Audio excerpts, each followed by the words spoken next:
कि आहुन जा रिश्ता कि दाहुन जा रिश्ता कि घायल सतायल निगाहुन जा रिश्ता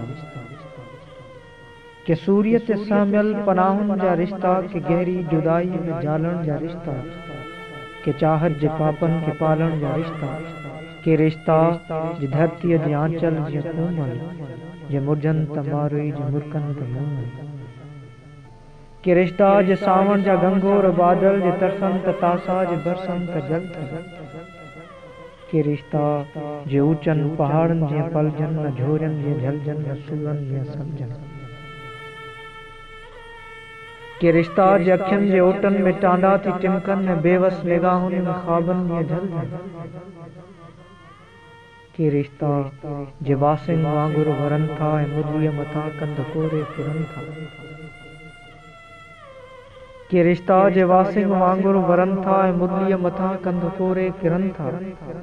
कि रिश्ता जे गुमनाम नाकाम बेनाम आहिनि असांजी अधूरी तपस्या जो अंजाम आहिनि कि रिश्ता जे गुमनाम नाकाम बेनाम आहिनि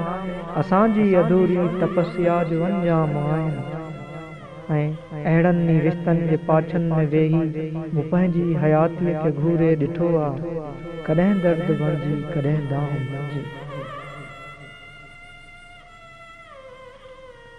तॾहिं तुंहिंजे चपड़नि जे चिंबियल उदासीअ जा पापड़ छणनि था उदासी जा ॿोड़ी ऐं गूंगी ऐं नाबीन आहे जा मुंहिंजे अंदर में ईअं ई रहे थी ॼण कोई ठुहर जो थरीलो वणा या सूरज टांडाण गोले जे विच में का नंढड़ी जुगी आहे जा मुंहिंजो ई घर आहे जा मुंहिंजो ई घर आहे उहो ई आहे रिश्तो तुंहिंजो ऐं मुंहिंजो गूंगो ऐं ॿोड़ो नाबीन रिश्तो ठुहर जो रिश्तो ऐं सूरज जो रिश्तो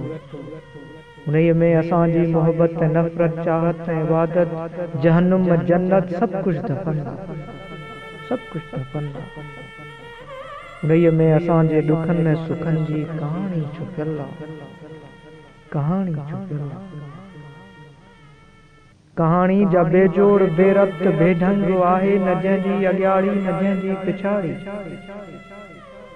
न टहकनि जा टांगण न ख्वाबनि जी खुशबू न काई तमन्ना न कोई रंग आहे कहाणी जा रिश्तनि जी मोहताज नाहे कहाणी जा माज़ीअ जे पाछनि जो परलाव आहे ऐं यादनि जी वादीअ जो फैलाव आहे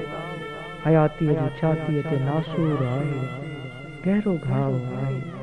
गहरो घाव आहे कहाणी जा सूरिया सन्यास आहे असांजे मोहब्बत जो अंदाज़ आहे कहाणी जा पहिरें पघर जी पुराणी जो तरसे त मूर्ति जे तिरके त पाणी कहाणी जा पहिरें पघर जी पुराणी जो तरसे त मूर्ति जे तिरके त पाणी कहाणी जा मारोई जी लोई बाहे कहाणी ॾूनरनि जी लोई बाहे कहाणी जा छोलनि जे थर ते पखीअ जे परनि सां लिखियल आहे कहाणी जा खन आहे घड़ी आहे साहत आहे कहाणी जा खन आहे घड़ी आहे साहत आहे लम्हो आहे पल